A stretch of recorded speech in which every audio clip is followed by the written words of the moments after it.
I'm Amy Metnick, and I am your real person. I am your instructor for Introduction to Literature. And one of the frustrating things about teaching online is that I can't express the enthusiasm that I have in the classroom for Shakespeare's Hamlet, the Prince of Denmark. Sometimes I think of him as the Prince of Darkness. And one of the things that I also can't convey in the forums is my enthusiasm and my wanting to encourage you to express yourself as many ways as you can and to really explore the video selections that I have selected for you.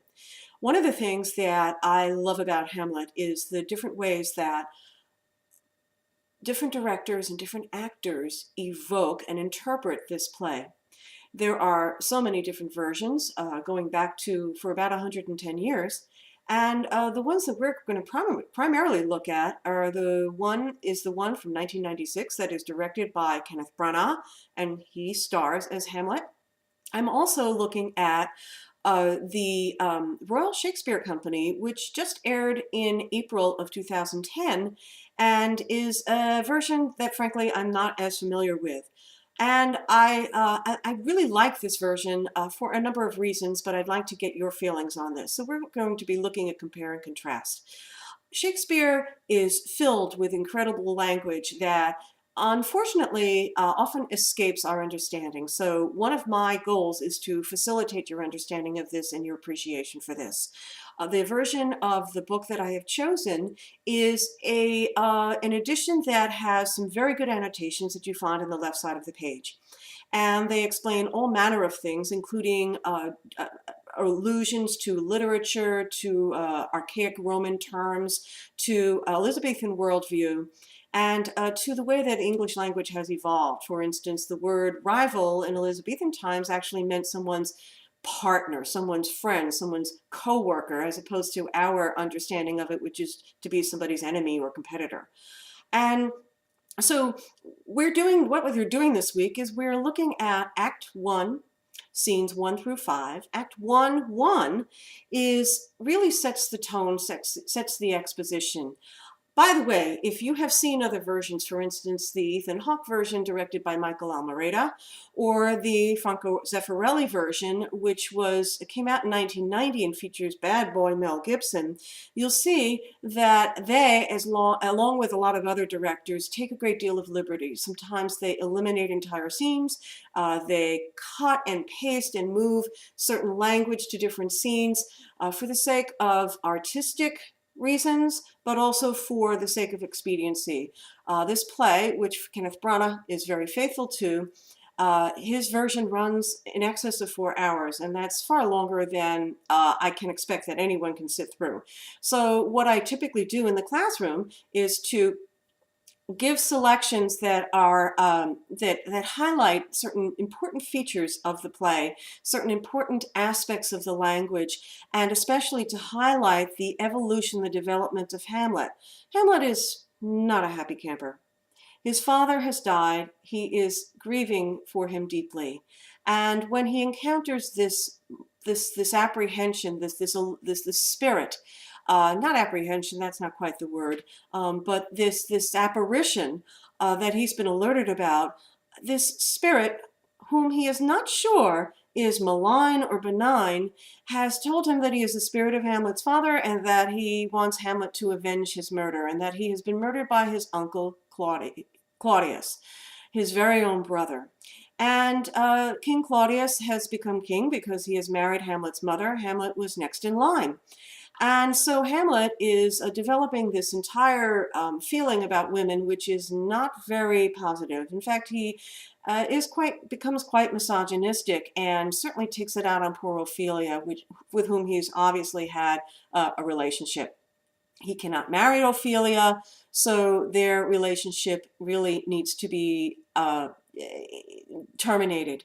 And so he is, his language, frailty, thy name is woman. And when he tells her, get thee to a nunnery, wouldst thou be a breeder of sinners, this really underscores his disillusionment with women, and particularly his mother, Gertrude. His mother, Gertrude, has married his uncle Hamlet, his uncle Claudius, within 2 months of his father's death. So again, as I say, Hamlet is not a happy camper.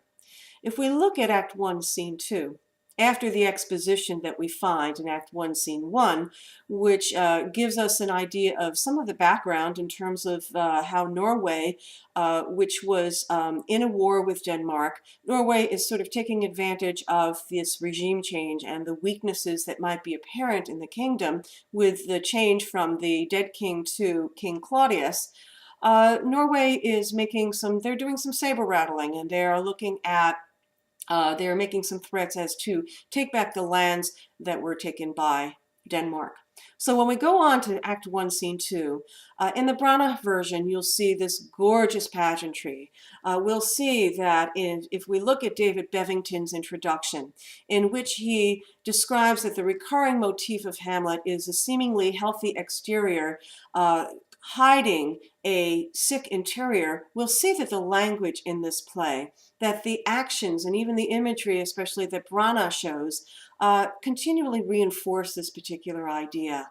Look at the gorgeous pageantry, the gorgeous black and white marble floors of the ballroom at the installation of King Claudius, which is also the marriage. And in Claudius's first speech, when he talks about these contrasts, where we have mirth in funeral and dirge in marriage, this highlights these incredible contrasts and also reinforces this idea that all is not well and something is rotten in the state of Denmark. So I hope that you enjoy these clips. If you have seen any other versions of Hamlet, by all means, please share with us your experiences and talk about the comparisons. Tell us your opinion. Give us some recommendations about what you think regarding choice of scenes, choice of imagery, change-ups in language, depictions particularly of Hamlet. You've got the brooding American Ethan Hawke Hamlet in the 2000 version by Michael Almereyda, which is set in New York City. You have the Kenneth Branagh version, which is set in this glorious late 19th century England. And then you have the Zeffirelli version, of which I cannot find too many clips, but I provide a brief one where Laertes is giving his advice to his son. Polonius is giving his advice to his son Laertes with those famous lines, neither a borrower nor a lender be. And that version is set in medieval Denmark, very true and very faithful to the setting and the scenery, as opposed to what Zeffirelli does with the language. So I hope you enjoy this, and I hope that you're patient with me in my first video introduction. To make a confession, I and my friend Jimi Hendrix over there, this is our first appearance on my new webcam, and for the occasion I have worn my my Shakespeare scarf, which has a motif of Hamlet, and a motif of Shakespeare with maybe versions of his quarto, images of Shakespeare. Please don't hesitate to ask questions and be forthcoming in the forum, and have a great winter break. Bye.